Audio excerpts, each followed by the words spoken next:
A coworker, a friend, or family member disrespects you, but not in the funny way you would laugh off and joke about.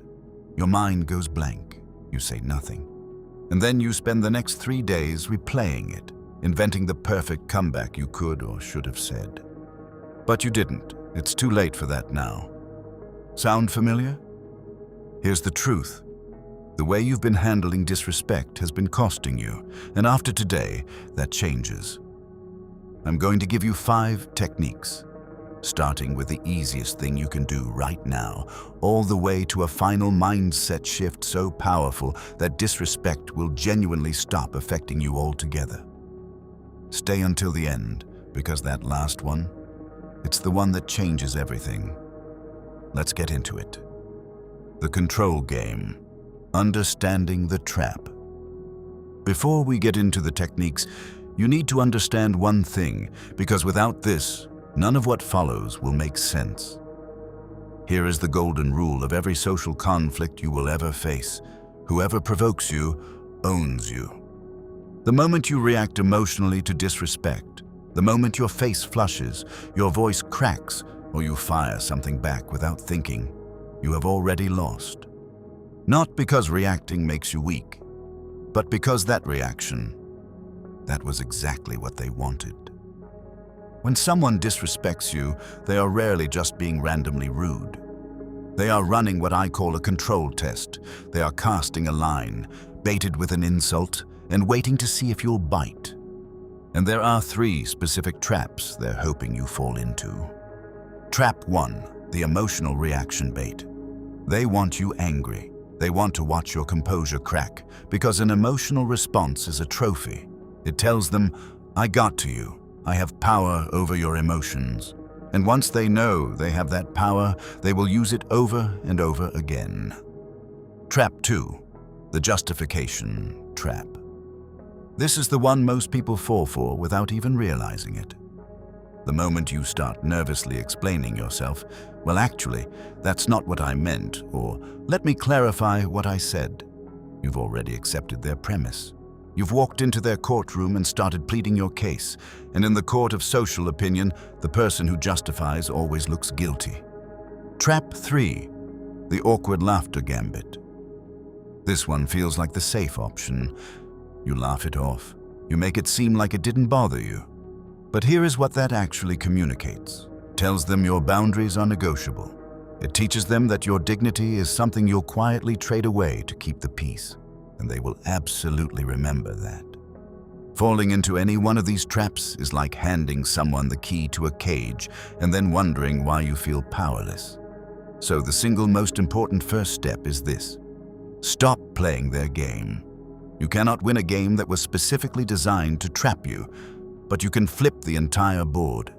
And that is exactly what these 5 techniques are going to show you, starting with the simplest one first. But before we get into it, hit that subscribe button and let's keep going.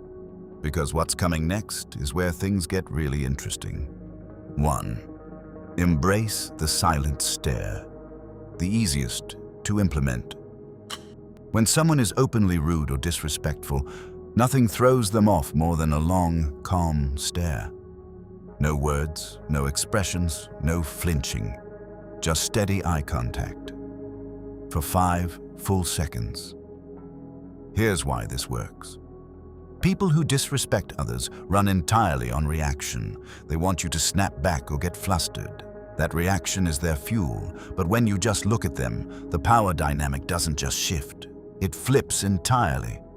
Think about what that silence says without a single word. It says, I see exactly what you're doing, and I am not even slightly moved by it. It's not aggressive or passive. It's far more powerful. It is controlled indifference. And people who thrive on provocation genuinely don't know what to do when they encounter it. I was in a meeting once where someone kept talking over me, cutting me off mid-sentence like I hadn't even opened my mouth. I tried interjecting politely. Nothing changed. So finally, I stopped trying. I leaned back, crossed my arms, and just held his gaze. No blinking, no expression. Completely calm. 5 solid seconds of silence. You could feel the energy in the room shift.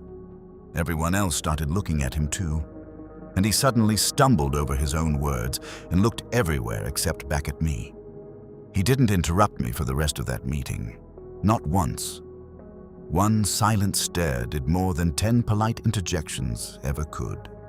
And the best part? It cost me nothing. The silent stare isn't only a message to them, but also to yourself. Every time you sit there and refuse to be rattled, you are reinforcing something inside you. You are reminding yourself that their words don't have the power to shake you. And the more you practice that, the more deeply you begin to believe it. So the next time someone comes at you, resist every urge to react. Look at them. Let the silence fill the room. The silent stare says clearly, I respect myself too much to be dragged into your nonsense. Start there. It is the simplest move, and it is devastating. 2. The cold smile and pivot. Disarming without a word. Now let's level this up, because once you've mastered staying calm, the next step is making their attack look completely and utterly pointless. A while back, I was at a networking event. I was in the middle of sharing an idea with a small group when someone on the edge of the conversation cut in with a smirk and said, "That's an interesting take. Bit ambitious for someone at your level, though, don't you think?" Now, the old version of me would have either bristled and snapped something back, which would have made me look rattled. Or I would have stumbled into an explanation, trying to justify myself, which would have made me look even worse. Both options hand the other person exactly what they wanted. Instead, I let a slow, almost imperceptible smile cross my face. Calm and faintly amused, I held eye contact for just a beat. And then I turned directly to someone else in the group and said, "Anyway, what do you think about the direction the industry is heading?" The person was left standing there, completely alone with their comment, while the entire conversation moved past them like they hadn't spoken at all. I watched it happen in real time, and the look on their face was worth more than any comeback I could have rehearsed. Here is why the cold smile and pivot is so devastatingly effective. It doesn't just deflect the attack. It makes the attack look small. When you engage with a dig, you accidentally validate it. But when you smile faintly and simply move on, you are communicating something else. What you just said was so beneath me that it didn't even register as an interruption. There is no comeback to that, because there is nothing to come back to. The attack landed in empty air, and everyone felt it. This move takes a small amount of practice, but only because your instincts will push back against it the first few times. Your instinct is to defend yourself. The cold smile and pivot asks you to do the opposite, to treat disrespect as though it is beneath your notice, because that is exactly what it is. Remember, you are not required to engage or explain. You are allowed to simply smile and walk forward like they never spoke. The first two techniques are about what you do in the moment. But what about the situations that keep coming back? That's where technique 3 comes in. This one requires a little more courage, but the payoff is enormous. 3. Set your boundaries, the move that commands respect. Most people set boundaries completely wrong. They either avoid it entirely, or they do it in the worst possible way. Emotionally, publicly, loudly, which gives the disrespectful person exactly what they were hoping to trigger all along. This is not that. Let's say it's that family member. You know the one. After they say something that crosses the line, you don't address it at the table in front of everyone. You don't make it a moment, you wait. Later, you approach them and you say, in a low, firm, and completely neutral tone, "Hey, I know you probably don't mean anything by it, but I don't appreciate comments about my career. Let's keep that off the table going forward." No raised voice, no dramatic speech, just a clear, non-negotiable statement of fact. You are not presenting it as a request you hope they'll honor. You're informing them of a boundary, the same way you'd inform someone of a rule that simply exists, whether they're comfortable with it or not. Here is what makes this so powerful. If they are a decent person, they will feel embarrassed and they will stop, end of story. But if they get defensive, then congratulations. You have just learned something extraordinarily valuable. They have told you exactly who they are. And that information tells you precisely how much access and space this person deserves in your life going forward. Setting a boundary is not a confrontation, it's a declaration. It says with absolute clarity, I know my worth, I know my limits, and I will not shrink myself to make you comfortable. And when you deliver that without apology, it lands with a weight that no amount of emotional arguing ever could. The people who truly respect you will honor that boundary without hesitation, and the ones who don't, they have just done you the enormous favor of identifying themselves. Either way, you win. Now, setting a boundary is the right move when someone crosses a line, but sometimes the behavior doesn't stop. Sometimes the pattern is deeper than a single conversation can fix, and that's when technique 4 becomes necessary. 4. Keep your distance. Protect what you can't get back. Here it is. Sometimes the most powerful thing you can do is simply keep your distance. Your time and your energy are two things you cannot manufacture more of. They are finite. And the way you spend them either builds your life up or quietly tears it down. Your presence in someone's life is not a guarantee. It is not a right or a privilege. And not everyone has earned it.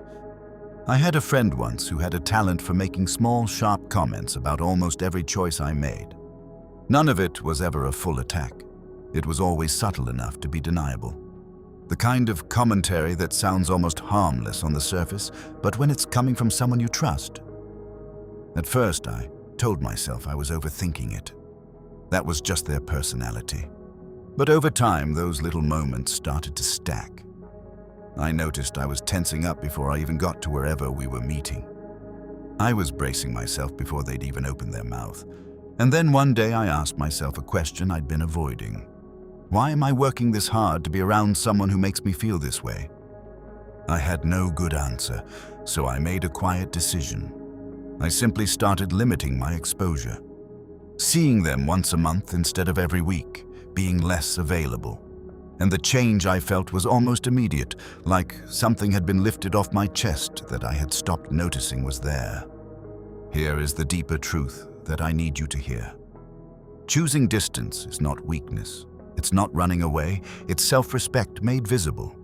It's you deciding that your peace is worth protecting, that your energy is worth guarding. You do not owe anyone unlimited access to your life. You are not obligated to keep people around who consistently treat you as less than you are. You don't need their permission to step back.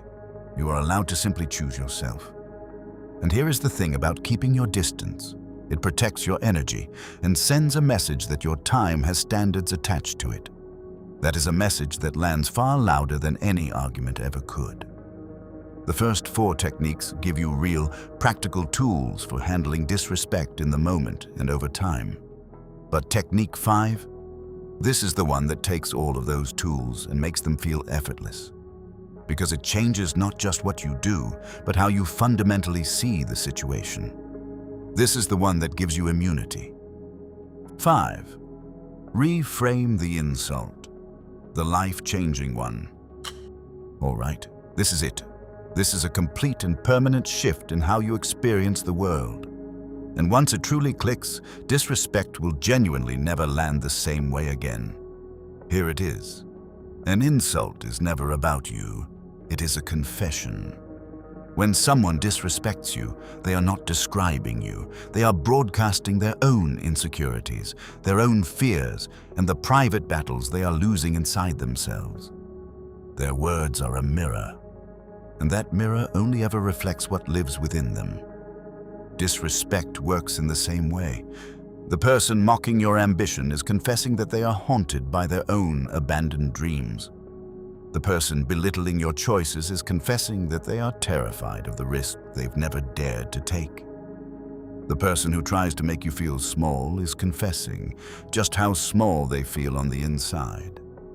And once you understand this, the entire game changes. Their insult is no longer a weapon aimed at you. it becomes something almost worth being curious about. It's a free, completely unfiltered, high-definition look directly into their character, their fears, and the parts of themselves they cannot escape. You are no longer the target, you are the observer. So the next time it happens, just smile. Not because you are performing unbothered, but because you genuinely understand what you're watching. You are watching someone project everything they are struggling with internally onto the nearest target. And that target happens to be you today. That is not your battle. That is theirs. And you are under absolutely no obligation to step into the ring. This reframe is the difference between having good techniques and having genuine immunity. The silent stare, the cold smile, the boundaries, the distance. Those are powerful tools. But this final shift in perspective, this is the armor underneath all of it. Because when you truly see disrespect for what it is, a confession, not an attack, you stop needing to defend yourself at all. There is simply nothing to defend against. You are standing two-toed above the noise to be touched by it. And that is not arrogance. It's not ego. It's peace. Real, unshakable peace. That is what you are working toward. And you are closer than you think. Conclusion. So there you have it. 5 ways to make people regret disrespecting you. Without throwing a punch, without creating a scene, and without sacrificing a single ounce of your dignity. Let's bring it all home, one final time. 1. Embrace the silent stare. The easiest tool in your arsenal. 0 words, total power. 2. Deploy the cold smile and pivot. Make their attack look so insignificant you don't even break your stride. 3. Set your boundaries with surgical precision. Not with anger, with quiet, unshakable clarity that leaves absolutely no room for debate. 4. Keep your distance, protect your energy, guard your peace, and stop granting open access to people who haven't earned it. And 5. Reframe the insult. Understand at the deepest possible level that their disrespect is a confession about them, never a reflection of you. At the end of all this, it was never really about them. It was always about you. About the standard you hold yourself to. About the decision you make every single day regarding what you allow into your space and what you don't. Because the more deeply you own your self-worth, the more you move through the world with that quiet, unshakable confidence. The less room there is for anyone else's disrespect to find a foothold. It simply stops sticking. People will test your limits. That is the world we live in, but you decide what gets through. You get to set the standard, and the people around you will either rise to meet it, or they will quietly remove themselves from your life. Either outcome is a win. If this video hit home for you, hit that like button. It genuinely helps this reach the people who need it most.